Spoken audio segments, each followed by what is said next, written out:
தேசிய ஜனநாயக கூட்டணியில் மீண்டும் அதிமுக இணைந்த நிலையில் பாஜக நல்லவர்களாக மாறலாம் என்று முன்னாள் அமைச்சர் பொன்னையன் பேசியுள்ளார். திருவள்ளூர் மாவட்டம் பொன்னேரியில் அதிமுக பூத் கமிட்டி உறுப்பினர்கள் ஆலோசனைக் கூட்டம் நடைபெற்றது. அதன் பின்னர் செய்தியாளர்களை சந்தித்த பொன்னையன் பாஜகவினர் மாறலாம் என்றார். திருடன் நல்லவனாக மாறி ஒழுக்கமானவனாக மாறி ஒரு அற்புதமான மனிதனாக மாறிவிட்டார். அவரை மன்னிக்க மாட்டீர்களா? அதனால் நல்லவர்களாக மாறலாம். மும்மொழி கொள்கையை அவர்கள் திணிக்காமல் இருக்கலாம். ஈழப் பிரச்சனையிலே 49,000 தமிழ் பெண்கள் கற்பழிக்கப்பட்டு கொல்லப்பட்டார்களே இந்திய அமைதிப்படையால், அது போன்ற நிகழ்வுகளுக்கு கண்டனம் தெரிவித்து மறுவாழ்வு இந்த ஈழத்தமிழர்களுக்கு தரலாம். என்னென்னமோ நடக்கலாம், பொறுத்திருந்து பாருங்கள். பாஜக மூழ்கும் கப்பல் என்று தாம் ஏற்கனவே விமர்சனம் செய்திருந்தது குறித்தும் அவர் பதிலளித்தார்.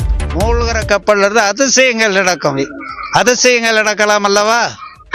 பார்ப்போம். அரசியலில் கொள்கைகள் மாறும் என்றும் பொன்னையன் தெரிவித்தார். அதிமுக பாஜக கூட்டணி குறித்து கருத்து கூற சீமான் மறுத்துவிட்டார். வக்ஃபு வாரிய நிர்வாகத்தில் பிற மதத்தினரை சேர்ப்பது ஆபத்தானது என நாம் தமிழர் கட்சியின் தலைமை ஒருங்கிணைப்பாளர் சீமான் தெரிவித்துள்ளார்.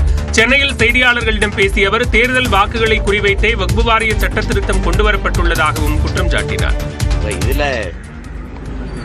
இதுல திருத்தம்னு வந்திருந்தா வக்ஃபு சொத்துக்களை முறைகேடாக நிர்வகித்தவர்கள், அதில் ஊழல் செய்தவர்கள், அவர்களுக்கு விசாரணை, வழக்கு, தண்டனை அப்படின்னு கொண்டு வந்திருக்கிறத யாருங்க மறுக்கல.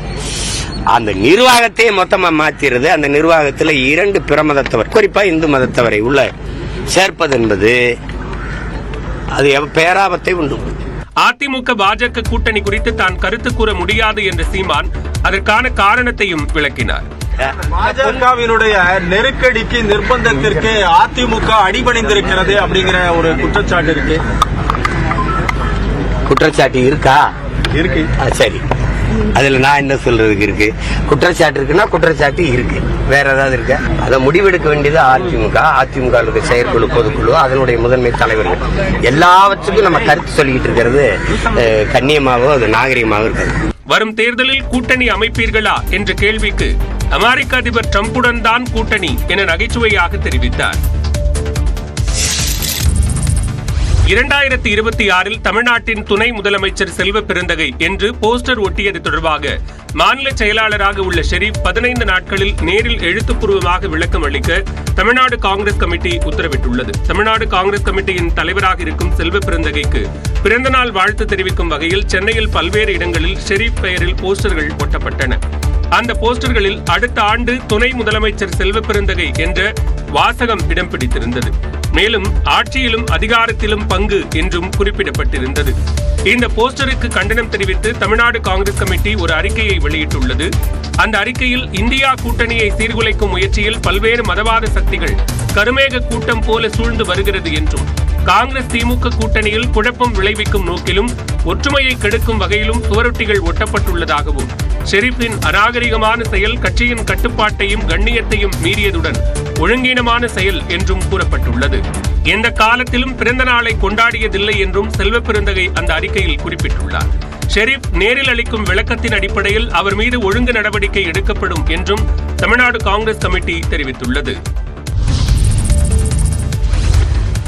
தமிழ்நாடு ஆளுநருக்கு எதிரான வழக்கில் மசோதாக்களுக்கு ஒப்புதல் அளிக்க குடியரசுத் தலைவருக்கு கால நிர்ணயம் செய்து உச்சநீதிமன்றம் உத்தரவிட்டதை எதிர்த்து சீராய்வு மனு தாக்கல் செய்ய மத்திய அரசு திட்டமிட்டுள்ளது. தமிழ்நாடு அரசு தொடர்ந்த வழக்கில் அளித்த தீர்ப்பில் உச்சநீதிமன்றம் ஆளுநருக்கு காலக்கெடு விதித்ததோடு மட்டுமின்றி குடியரசுத் தலைவருக்கு அனுப்பி வைக்கப்படும் மசோதாக்கள் மீது அவர் 90 நாட்களுக்குள் முடிவெடுக்க வேண்டும் என்றும் கூறியது. இந்த நிலையில் இந்த தீர்ப்புக்கு எதிராக சீராய்வு மனு தாக்கல் செய்வது குறித்து விரைவில் முடிவு செய்யப்படும் என்று மத்திய அரசின் அட்டார்னி ஜெனரல் வெங்கட்ரமணி தெரிவித்துள்ளார். தமிழ்நாடு அரசு தொடர்ந்த வழக்கில் குடியரசுத் தலைவர் பிரதிவாதியாக இல்லாதபோது குடியரசுத் தலைவரின் அதிகாரம் குறித்து அவர் தரப்பு வாதங்களை கேட்காமல் எவ்வாறு இதுபோன்ற உத்தரவுகளை நீதிமன்றம் பிறப்பிக்க முடியும் என்றும் வெங்கட்ரமணி கேள்வி எழுப்பியுள்ளார். மாநில அரசின் மசோதாக்களை அங்கீகரிப்பதில் ஆளுநர் மற்றும் குடியரசுத் தலைவரின் பங்கு குறித்த உச்சநீதிமன்றத்தின் தீர்ப்பு காலாவதியான மசோதாவை சட்டமாக்க வழி செய்துவிடும் என்பதால் இந்த தீர்ப்பை எதிர்த்து சீராய்வு மனு தாக்கல் செய்ய உள்ளதாக மத்திய உள்துறை அமைச்சக அதிகாரிகள் தரப்பில் தெரிவிக்கப்பட்டுள்ளது. இதற்கிடையே ஆளுநருக்கு எதிரான வழக்கில் தீர்ப்பின் முழு விவரத்தை உச்சநீதிமன்றம் தனது இணையதளத்தில் வெளியிட்டுள்ளது. தேசிய ஜனநாயக கூட்டணியில் மீண்டும் அதிமுக இணைந்த நிலையில் பாஜக நல்லவர்களாக மாறலாம் என்று முன்னாள் அமைச்சர் பொன்னையன் பேசியுள்ளார். திருவள்ளூர் மாவட்டம் பொன்னேரியில் அதிமுக பூத் கமிட்டி உறுப்பினர்கள் ஆலோசனைக் கூட்டம் நடைபெற்றது. அதன் பின்னர் செய்தியாளர்களை சந்தித்த பொன்னையன் பாஜகவினர் மாறலாம் என்றார். திருடன் நல்லவனாக மாறி ஒழுக்கமானவனாக மாறி ஒரு அற்புதமான மனிதனாக மாறிவிட்டார். அவரை மன்னிக்க மாட்டீர்களா? அதனால் நல்லவர். திமுகவுடன் மறைமுக கூட்டணி என விஜய் கூறுவது நியாயமற்றது என பாஜக மாநில தலைவர் நயினார் நாகேந்திரன் தெரிவித்தார். விமான நிலையத்தில் செய்தியாளர்களை சந்தித்த நயினார் நாகேந்திரன் இதனை கூறினார். திமுகவோட மறைமுக கூட்டணி எப்படி சொல்ல முடியும்? அவர் ஒரு கட்சியினுடைய தலைவர், இன்னைக்கு புதிதாக ஒரு மக்கள் இயக்கத்தை ஆரம்பித்திருக்கிறார். அவர் அப்படி சொல்வது எந்த விதத்தில் நியாயம்னு என்னால் சொல்ல முடியல. நீங்களே சொல்லலாம். எப்படின்னா, எப்படி மறைமுக கூட்டணி நாங்கள் வச்சுருந்தோம்? நாங்கள் அதிமுகவோட கூட்டணி சட்டமன்றத்தில் வச்சுருந்தோம்னு சொன்னால் அது ஒரு நியாயமான விஷயம். பாராளுமன்றத்தில் நாங்கள் கூட்டணி இல்லை. ஆனால் எப்படி மறைமுக கூட்டணி அவர் எதை நினச்சி சொல்கிறாருன்னா, அவர் ஒரு விஷயம், ஒரு தலைவர் ஒரு பொறுப்புக்கு வந்த பிறகு ஒரு விஷயத்தை சொன்னால் அது மக்கள் நம்புகிற மாதிரி இருந்தால் தான் அதை ஏற்றுக்கொள்ள முடியும். அதிமுக பாஜக கூட்டணிக்கு விஜய் வரதுக்கு வாய்ப்பு இருக்கு. அது எப்படி சொல்ல முடியும்னா, இந்த கூட்டணி விவகாரங்களை எங்களுடைய அகில இந்திய தலைமை தான் முடிவு செய்யணும். அவங்க இடைவேளைக்கு பிறகு சூப்பர் 30 செய்திகளை பார்க்கலாம்.